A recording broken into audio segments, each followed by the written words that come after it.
para poder nosotros ahora tomar la palabra, tener el mensaje y juntos con esta oración y con palabra en mano la decimos y recibimos.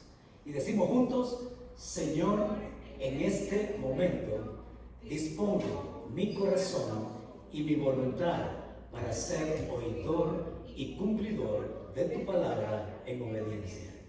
Guíame con tu Espíritu Santo para ser transformado a la imagen de tu Hijo. Y decimos amén.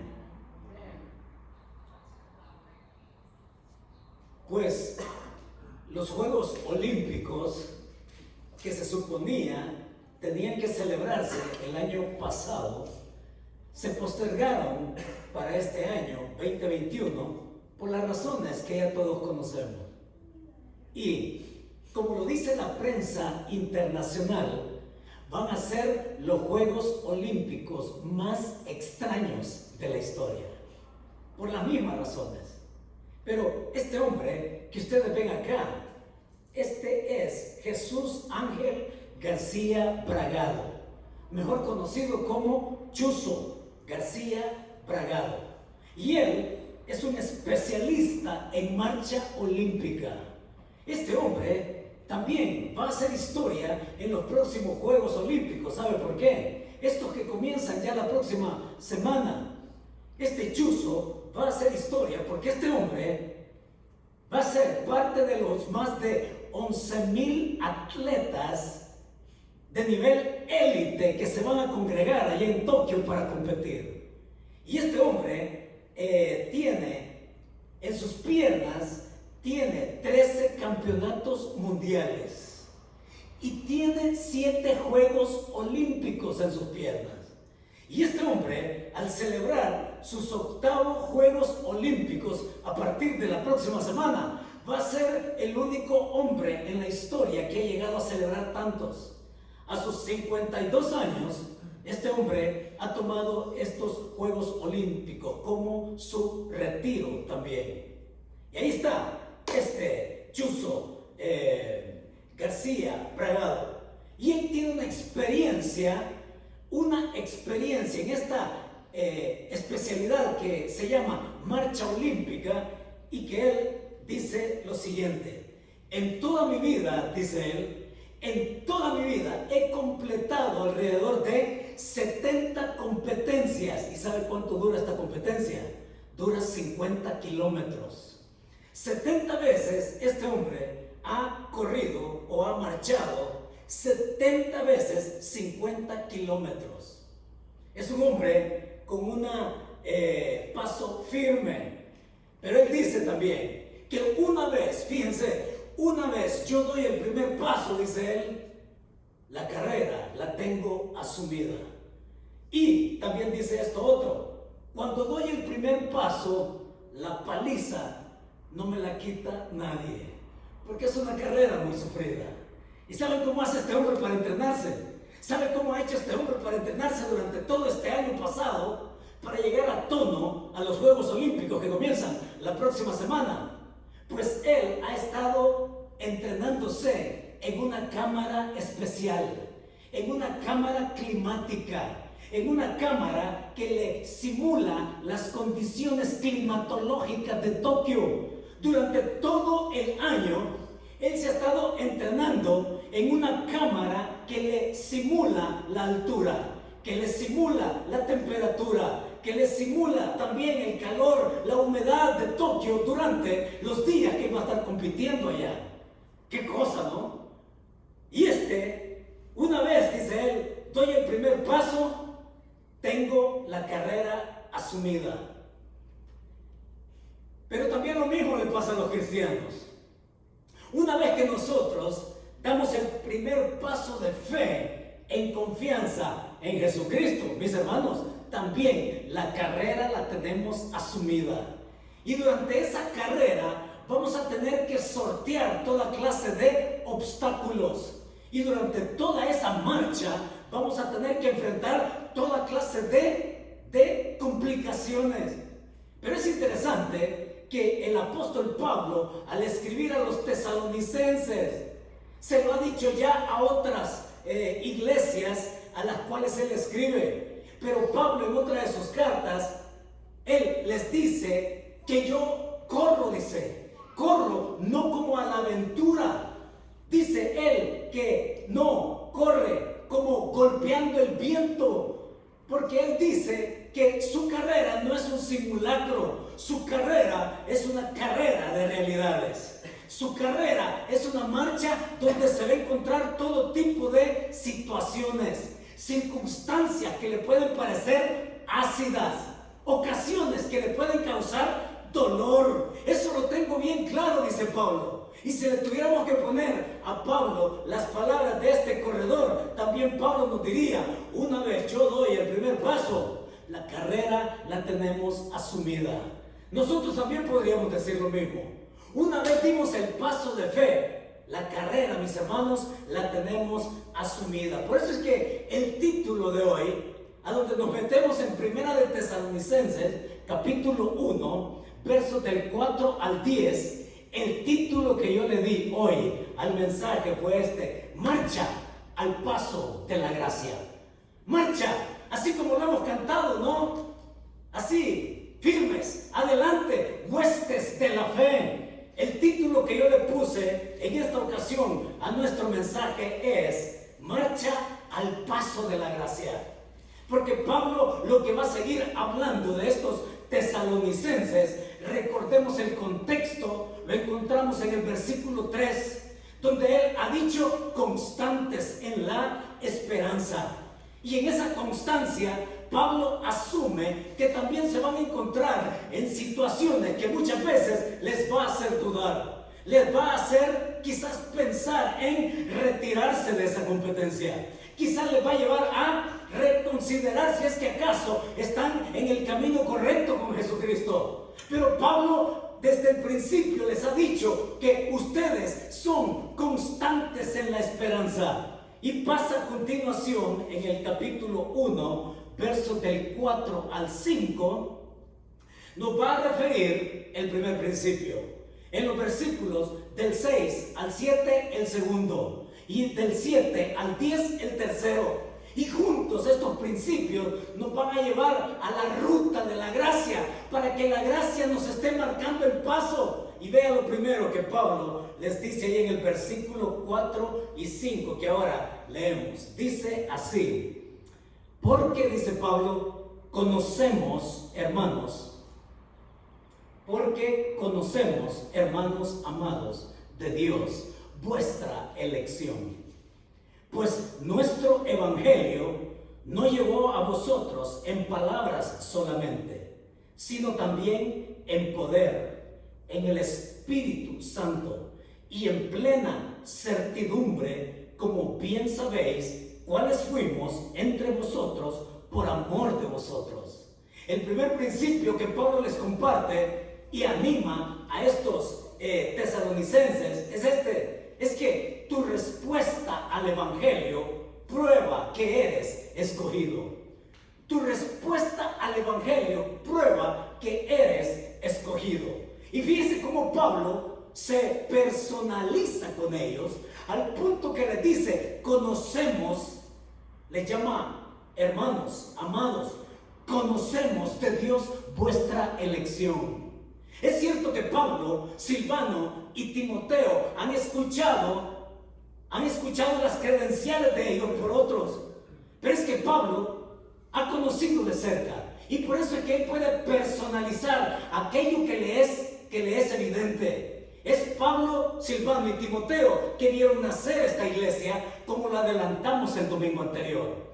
Y es Pablo que, al ver el fruto de la vida de ellos, es que puede validar la creencia y la decisión de fe en ese primer paso de fe en su marcha con Jesucristo, aceptando su gracia. Aquí el pasaje dice: conocemos, y esto de conocer es una relación directa entre Pablo y estos tesalonicenses por el fruto de su espiritualidad. Aquí Pablo nos lleva a que nosotros nos preguntemos, ¿no? ¿Y desde cuándo nosotros sabemos que somos amados? ¿Desde cuándo? No se trata, hermanos, de un interés casual de parte de Dios hacia nosotros. No se trata que Dios nos ama a partir de que nosotros nacemos. No, Dios nos ama desde su eternidad.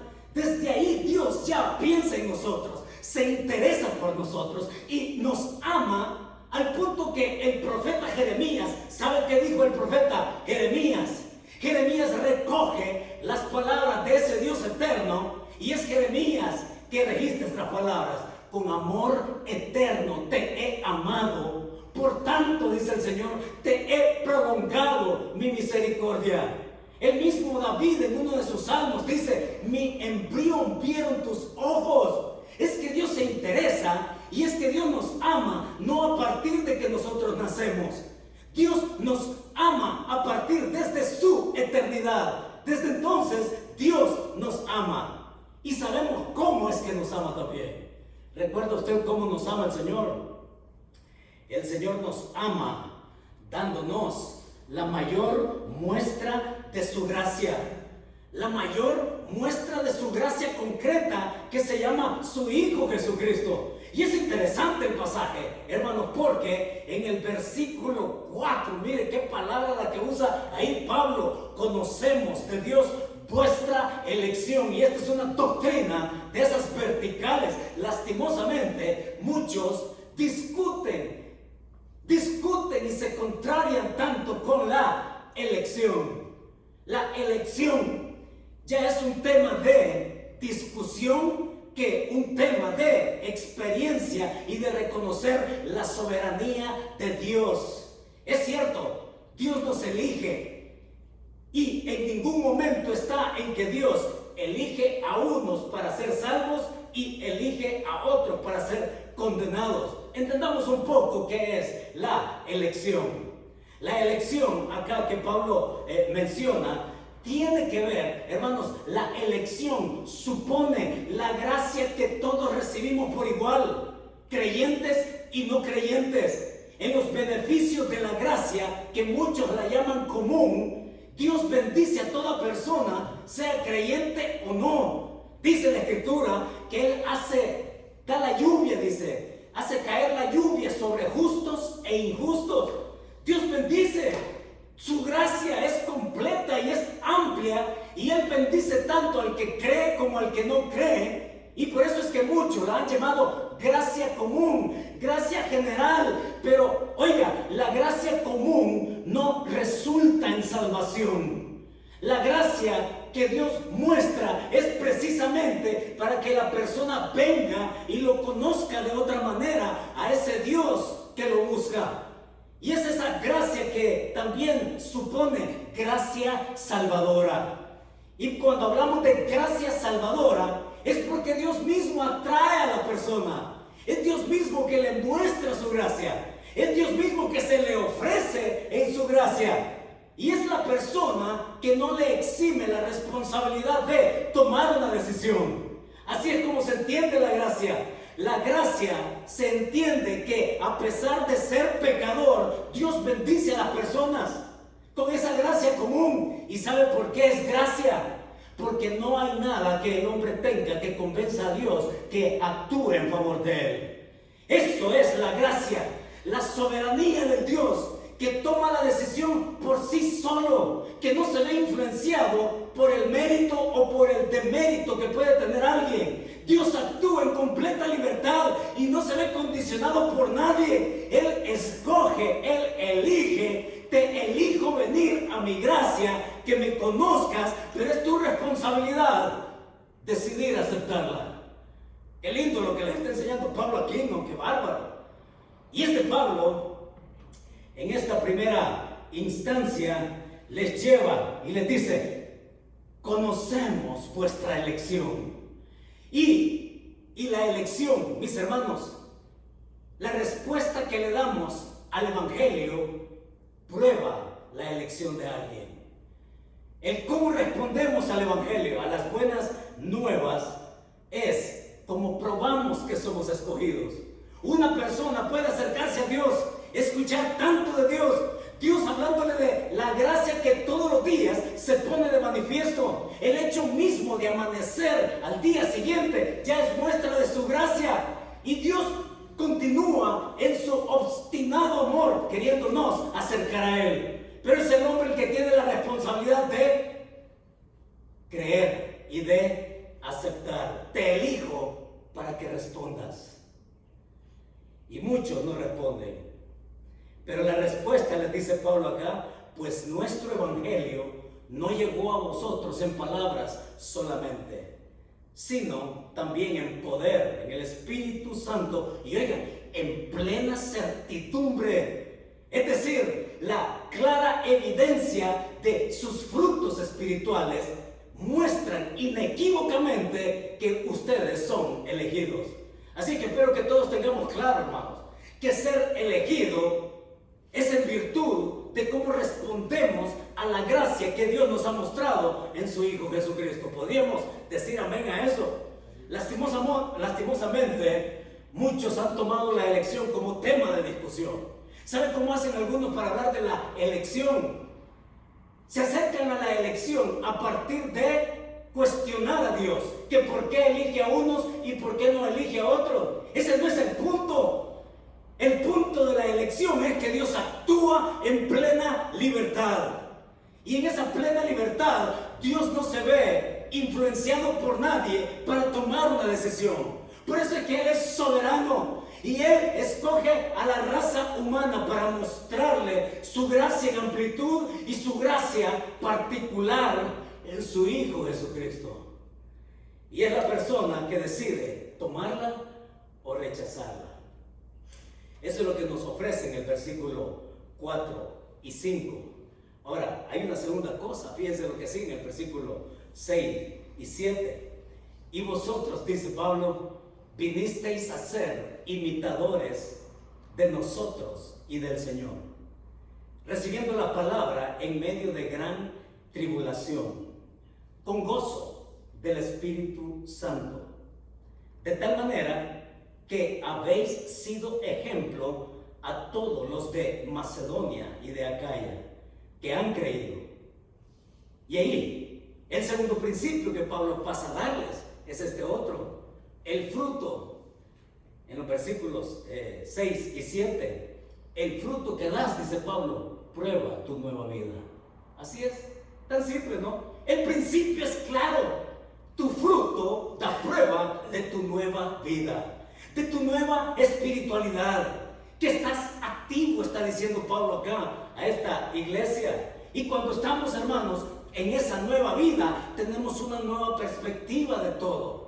Es ahora que somos hijos de Dios, que conocemos lo que la Biblia dice del pecado, entonces nosotros podemos entender mejor qué es pecado. Cuando antes sin Cristo nos parecía normal todo, ahora con Cristo podemos ver la dimensión del pecado. Podemos tener una perspectiva más clara de por qué Dios odia el pecado. Podemos tener una perspectiva más clara a entender lo malo incluso de otra gente, que es lo que Pablo va a mencionar a continuación acá.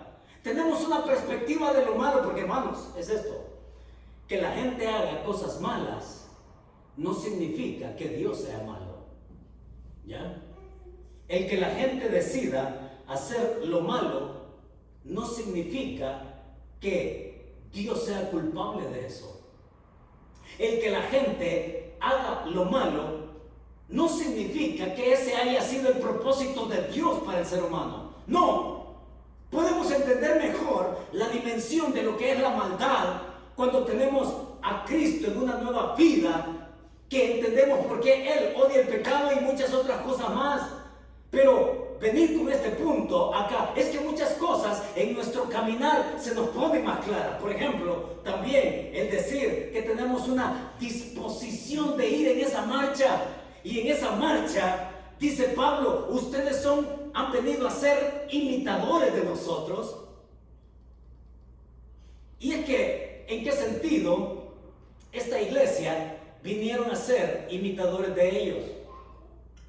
Porque Pablo, Silvano y Timoteo también pasaron por lo mismo. fueron imitadores en la fe de Pablo, Silvano y Timoteo, cuando también ellos mismos fueron imitadores de alguien más. Recordamos a Pablo, y este Pablo ya sabemos lo radical que era, lo implacable que era, y ya sabemos cómo Pablo presenció aquella muerte, y el hombre era un radical. Y si Pablo quería considerarse un radical, tenía que enfrentarse a uno más radical que él. Pablo fue un imitador del mismo Esteban. Pablo vio cuando a Esteban, oigan, en oposición y en contradicción a lo que él creía, es Esteban el que en otras palabras, podía haberle dicho a Pablo: tú te crees un radical, te voy a demostrar qué es ser radical. Y es Esteban el que muere, oiga, en oposición, siendo apedreado. Y es Esteban el que se une a la cadena de personas que le dan testimonio a Pablo de que él venga a ser un hombre, a cuestionarse su religión, a cuestionarse sus creencias. Y más adelante, por eso es que Pablo va a hacer alusión a esa muerte de Esteban. Yo consentí en ello, va a decir Pablo. Yo, que me creía un radical, me topé con alguien más radical que yo por su fe y con sus creencias. Cuando venimos a este punto, podemos entender mejor entonces, mis hermanos, lo que es la oposición también. Lo que son los eventos que nos causan dolor en nuestra vida. Que cuando vamos marchando, nos vamos encontrando en el camino espinas.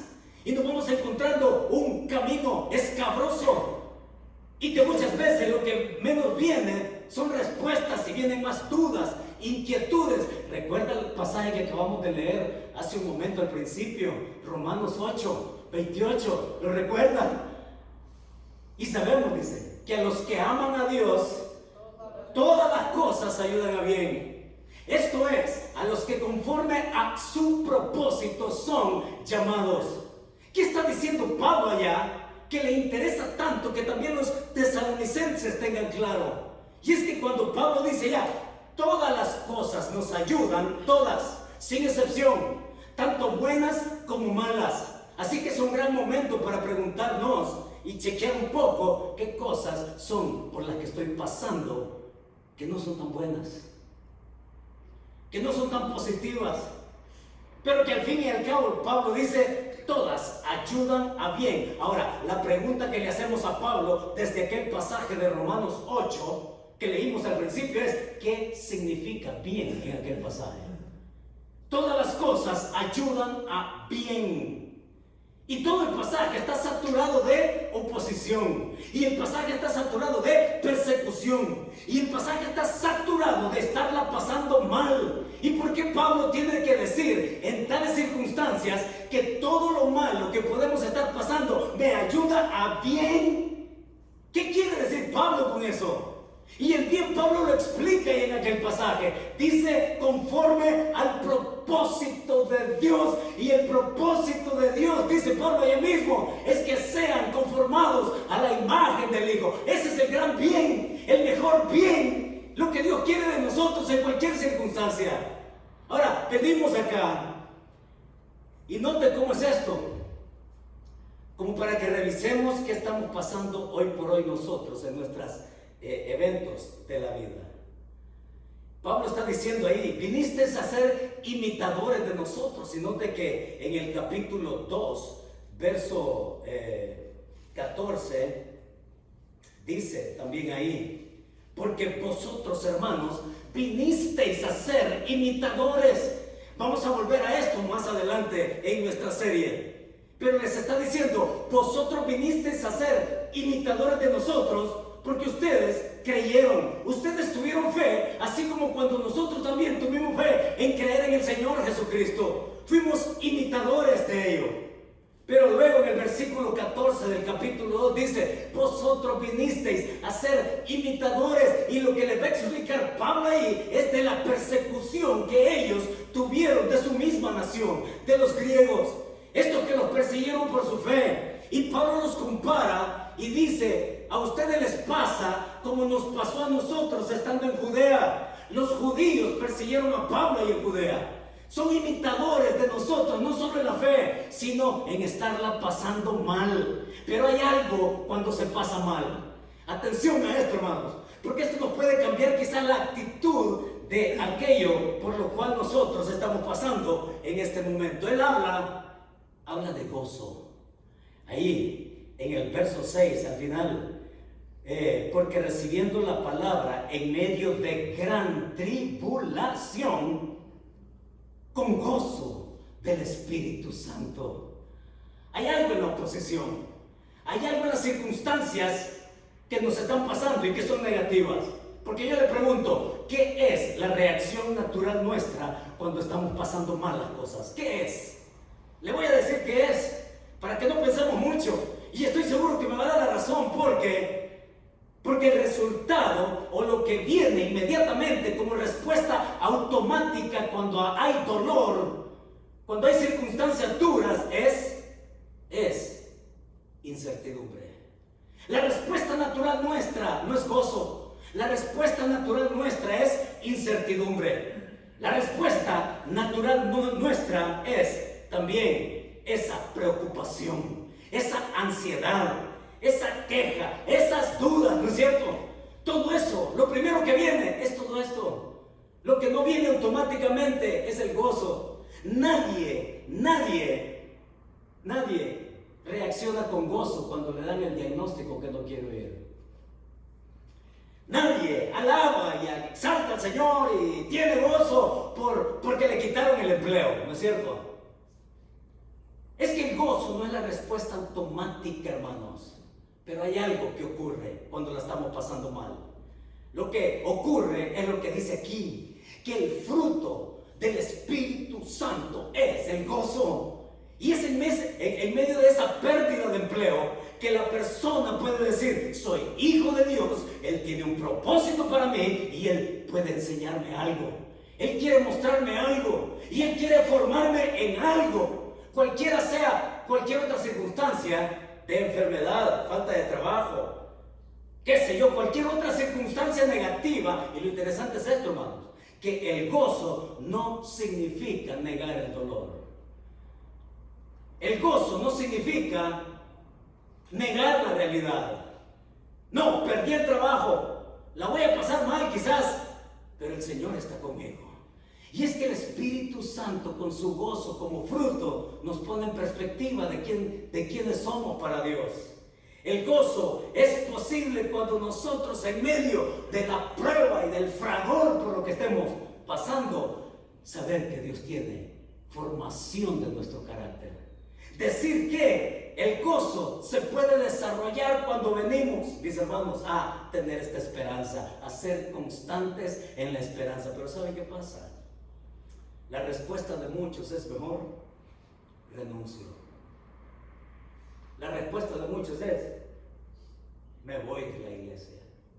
La respuesta de muchos es volverse casual. La respuesta de muchos es renunciar completamente, ya no querer nada con Dios. Y es que en la marcha vamos a encontrar todo tipo de circunstancias y obstáculos. Y lo que mejor Pablo sabe explicar también desde otras cartas es que el gozo en medio de la prueba no anula el amor que Dios nos tiene. Por eso dice Pablo, hay algo que leímos en Romanos: ni la vida, ni la muerte, ni ángeles, ni potestades, ni ninguna cosa creada nos puede separar del amor de Dios que es en Cristo Jesús, Señor nuestro. El gozo del Señor, dice también la Escritura, es nuestra fortaleza. Así que estos caminaban así. Pablo les está diciendo: sean constantes. Ahora, hay algo más que pasa en la marcha. ¿Y sabe qué más pasa en la marcha con esto de tener una disposición clara de las cosas malas que nos suceden? Una perspectiva clara de las cosas malas que nos suceden. Es que nos entran las preguntas. Estos tenían preguntas. ¿Y saben cuáles eran las preguntas que tenían los tesalonicenses? Ellos estaban preguntando acerca de un familiar que se había muerto. ¿Qué va a pasar con él? Se estaban preguntando si la venida de Cristo ya sucedió. Se estaban preguntando qué pasa después de morir. Se estaban preguntando tantas cosas. Mis hermanos, eso es legítimo, tener preguntas. Preguntas que se pueden responder, y Pablo por eso las responde. las preguntas que nosotros podamos tener del tema que sea, buscar la respuesta donde corresponde. Y la respuesta está en la palabra. La respuesta está en la escritura, donde corresponde. Así que cualquier pregunta que tengamos, nos pueden asaltar las dudas, pero respondámonosla con la palabra del Señor, que la tenemos a la mano. Ese es lo segundo.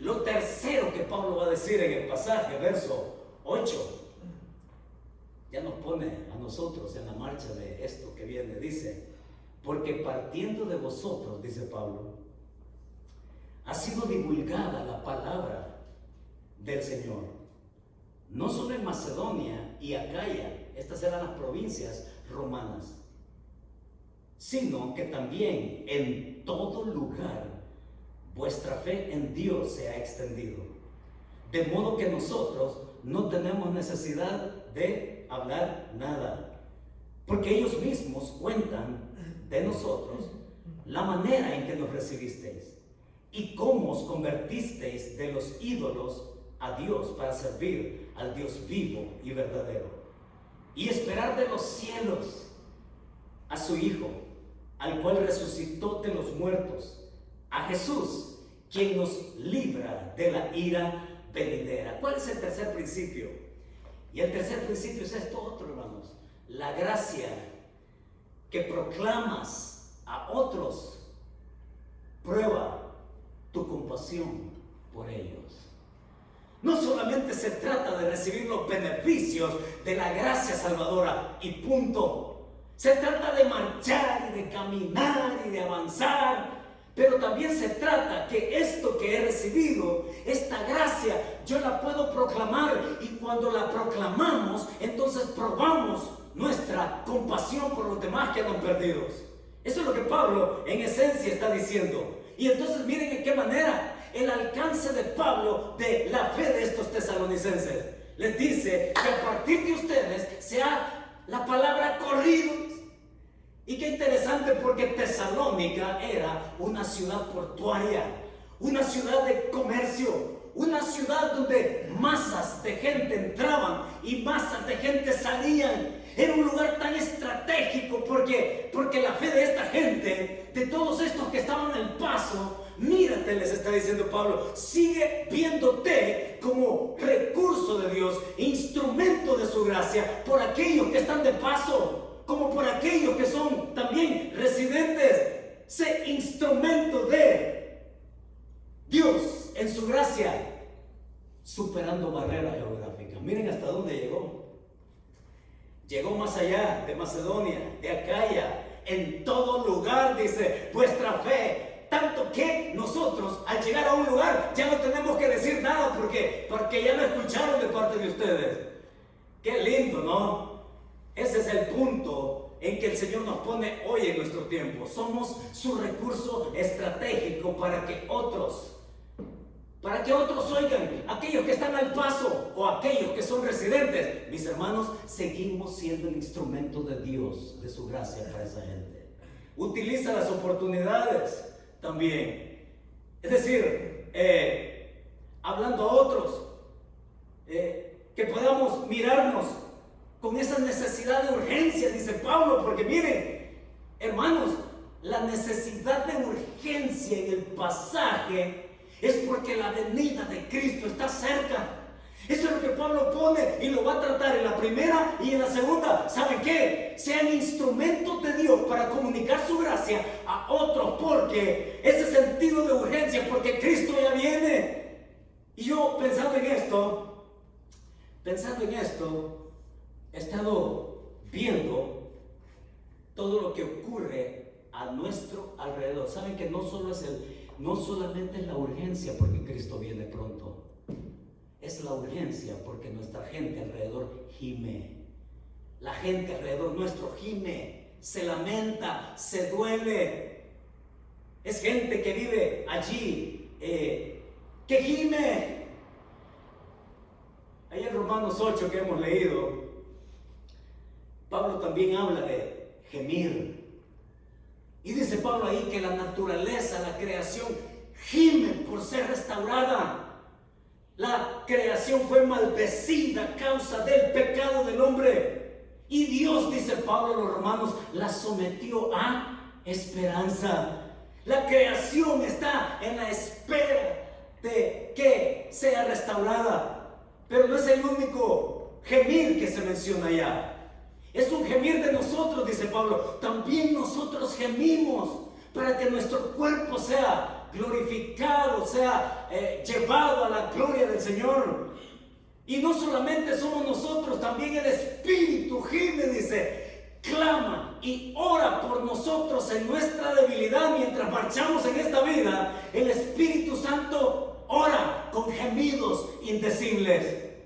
Queremos ser restaurados. El Señor viene pronto, pero hay otra clase de gemir. ¿Sabe cuál es? Es el gemir de la gente que vive lejos de Dios. Es ese gemir de la gente que vive lejos de Dios. Y quiero contarles algo que me pasó también esta semana. Como que siempre les traigo algo que me pasa, ¿verdad? Pues nosotros estamos haciendo unos arreglos ahí en casa y una vez estén terminados, ahí lo queremos tener a ustedes. Y llegó este hombre, a quien voy a llamar Jacinto, con su tripulación de 6, 7 hombres, a hacer el trabajo. Lo hicieron y lo dejaron listo. Luego, el lunes, esta semana pasada, el lunes, llegó Jacinto para darle los últimos retoques, ¿ya? Y cuando estaba él ahí, pues empezamos a platicar. Y nuestra conversación comenzó con esto, de cómo la habíamos pasado el 4 de julio, ya el domingo anterior. ¿Cómo la pasaron ustedes? Y en esa plática con él, ¿verdad que sí? En familia, amigos, etcétera. Él dice, yo me la pasé, dice él, yo me la pasé en la sala de emergencia. Y me empezó a contar su historia. ¿Y saben qué pasó? Dice que él pasó en la sala de emergencia. Retrocediendo el cassette, él empieza a contarme que su esposa encontró una oferta de un tratamiento de Botox para su rostro. Porque alguien le dijo, hey, yo te lo hago en $1000, ese tratamiento de Botox en su cara. Y hombre, ¿qué hombre sale ganando cuando la esposa le dice que se quiere embellecer? ¿Qué hombre sale ganando? Nadie. Así que ella aceptó la oferta porque solo valía $1000 el tratamiento de Botox en su cara.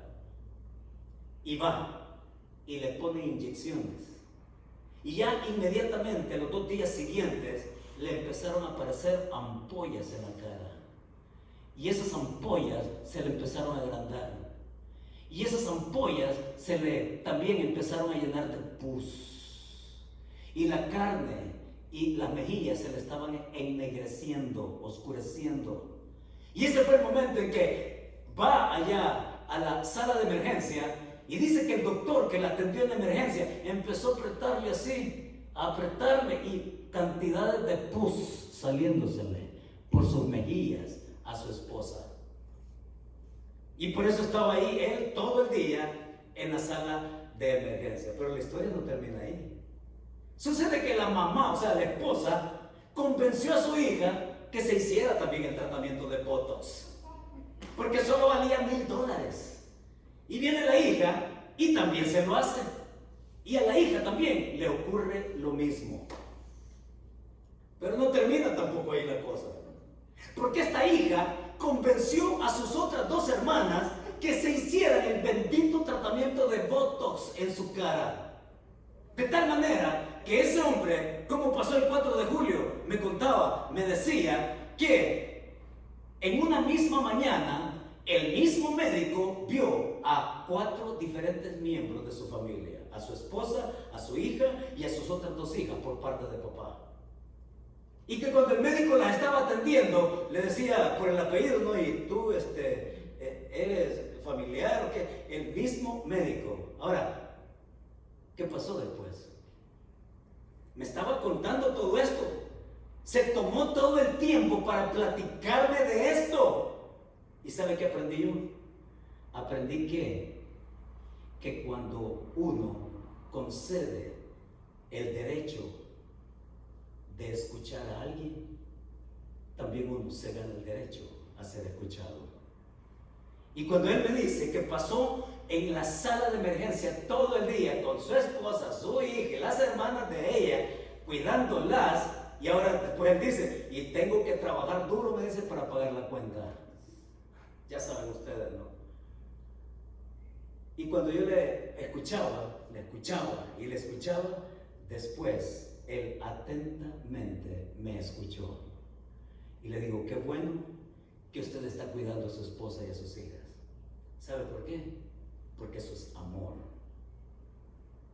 Y eso es lo que más se acerca, le digo, al amor que Dios nos tiene en cada uno. Y ahí me fui. Y ahí empecé. Y le hablé del amor de Cristo. Y de que a pesar de que somos pecadores, Cristo nos ama. Y al final de cuentas, ¿sabe qué hice? Le dije, ¿usted me permitiría que orara por su esposa? ¿Y sabe qué hizo él? Inmediatamente se quitó lo que andaba puesto aquí y se puso así, ¿ve? Puro niño. Y que lo tomo y empezamos a orar por su esposa. Al final me dice, gracias por orar por mi familia. ¿Y sabe qué? No se convirtió. Hubiera querido yo que se convirtiera, por supuesto que sí. Pero es que no soy yo el que lo convierte, es el Espíritu Santo que toca el corazón de la persona. Yo puedo ser uno más en la cadena de eventos de la vida de alguien para que el corazón de esa persona pueda ser movido quizás en una próxima ocasión. A lo que voy es, mis hermanos, es que la gracia que hemos recibido, compartámosla, hablemosla, digámosla. La gente está gimiendo, la gente tiene dolor, la gente lo disfraza de mil maneras. Pero cuando nosotros venimos y sabemos lo que hemos recibido sin merecerlo, y que por eso podemos hablar de igual a igual con cualquiera, porque todo lo que recibimos de Dios es porque a Él le place darlo en su Hijo Jesucristo. Y ahora nosotros, acá, ganándonos también el derecho de ser escuchado. Miren, la venida de Cristo está cerca, hermano. Digan amén a eso. Esa es urgencia pura. Es que yo no puedo entender otra clase de urgencia que nos mueva a entenderlo. El Señor está cerca.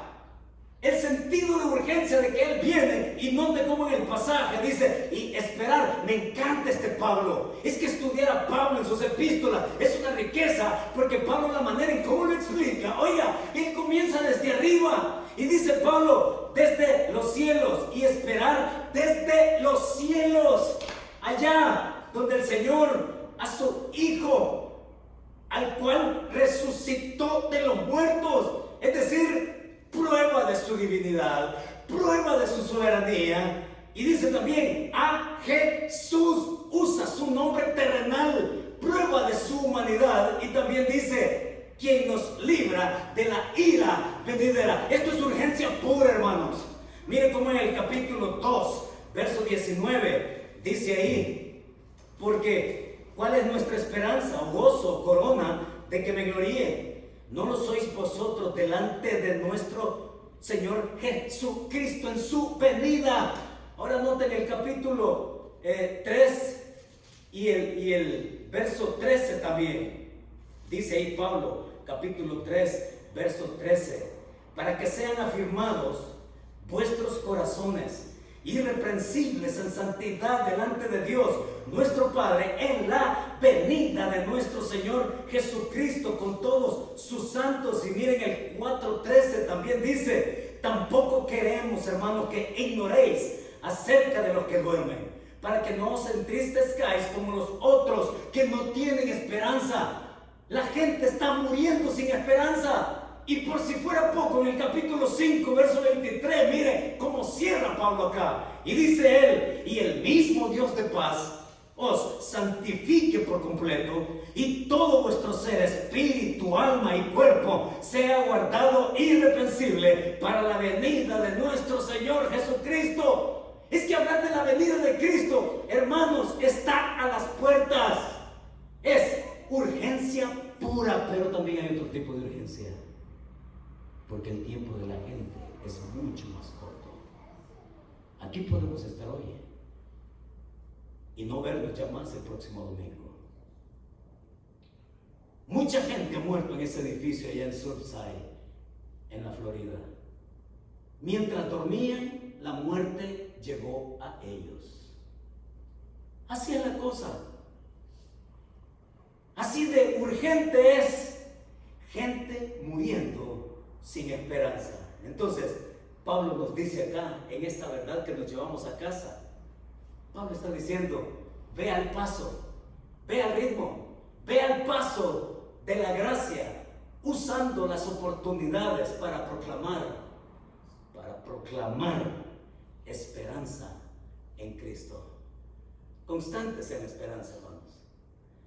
Y mientras vamos por este camino marchando y encontrando todo tipo de sinsabores, que el gozo del Señor sea el fruto que Él quiere ver, que caminamos en confianza con Él. Y mientras aguardamos que nos encuentren activos compartiendo de esta gracia salvadora que Él quiere que todos tengan, caminar en esperanza. Oramos. Muchas gracias, Señor.